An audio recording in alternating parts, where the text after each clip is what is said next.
The Hawke opens with Bradford and Chen's patrol car slowly sliding down the street, completely flipped over on its roof. Meanwhile, at a bar, Nolan runs into Hawke, one of his former training officers from the academy.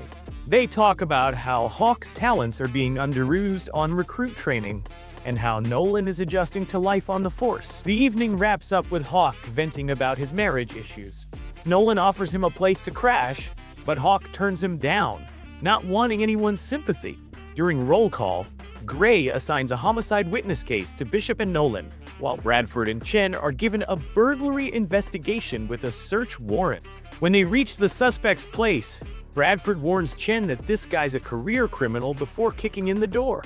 As the suspect tries to charm Chen, Bradford uses the deer method to teach her what to look for: deception, elusive behavior, access, and repulsive elements. Elsewhere, West and Lopez respond to a domestic call. A woman tells them her soon-to-be ex-husband broke in the night before and assaulted the man she was seeing, but she's hesitant to press charges because the attacker is none other than Hawke. Nolan and Bishop head to a witness home, only to find he has more than just a statement. He's got the actual killer tied up in the trunk of his car. As they drive to their next call, Nolan talks about how much he respected Hawke's mentorship back at the academy. But then dispatch contacts them with instructions to speak directly to Gray.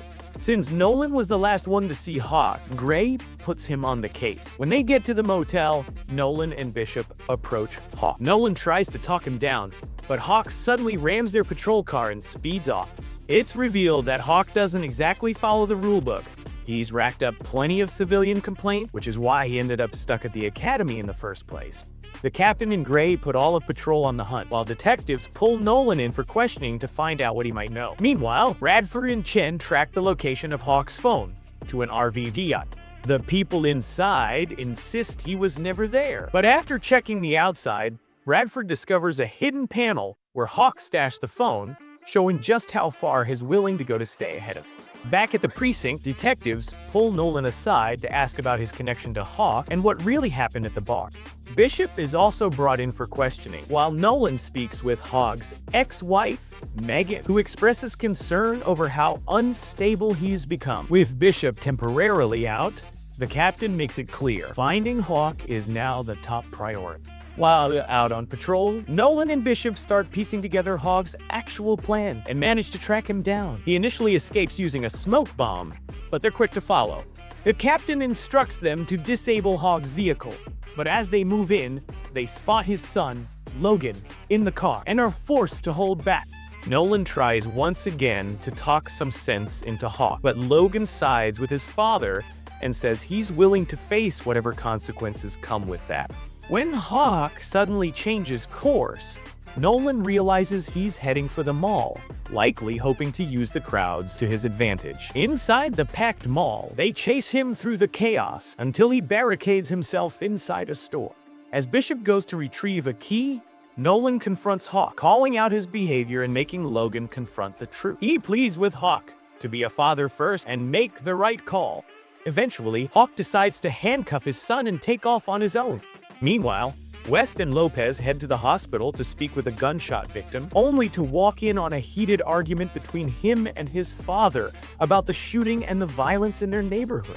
West is skeptical of the drive-by claim, as the angle of the wound doesn't match up. They try to press the father and son separately for answers, but neither gives them anything useful, at least not right away. Things take a turn when another young man walks into the hospital and suddenly stabs the father. It turns out he's the victim's boyfriend, retaliating for what happened. With the father rushed into surgery, they test him for gunshot residue and confirm he fired a weapon. It's revealed that the son, pushed to his breaking point by years of bullying, tried to shoot his father, but the father managed to turn the table. Back at the precinct, the captain tells Megan that Logan is safe and unhurt, though understandably upset by everything. She breaks down in tears, but the captain assures her that she did what she could to protect her son and find peace. At the mall, the team discusses where Hawke might be heading when a call comes in about a gunman at a bank just 6 blocks away. Gray wants to send patrol, but Nolan suspects it's just a distraction. Hawke's way of creating an opening to escape the mall. Sure enough, Hawke makes a move toward the loading dock, but Nolan and Bradford are there waiting. ready to stop him. Hawke points his gun at Nolan, claiming they don't have a clean shot. Nolan tries to de-escalate the situation, and eventually, they agree to settle things with a fistfight. But Hawke easily overpowers both Nolan and Bradford. Just as things look bad, Bishop and Chen arrive in time to take him down. Later, the captain has a quiet conversation with Nolan, reflecting on Hawke's downfall and how easily things can have turned out differently for any of them. The episode wraps up with a light moment. Chen calls Bradford to admit she swiped his money clip, leaving him stuck with the tab for the night. Overall, this episode was just okay. The tone felt like it took a step back, landing more in the realm of a standard police drama filler, with nothing particularly fresh or standout. The dynamic between Nolan and Hawke from their academy days added a personal angle, but mainly served to tie Nolan into the story without offering much depth. What followed was a drawn-out cat-and-mouse chase that wrapped up in a fairly underwhelming way. On the other hand, the subplot involving Lopez and West was actually more compelling, but it didn't get nearly enough screen time. Most of the focus stayed on the cops hunting cops storyline, which ended up feeling repetitive and lacking originality.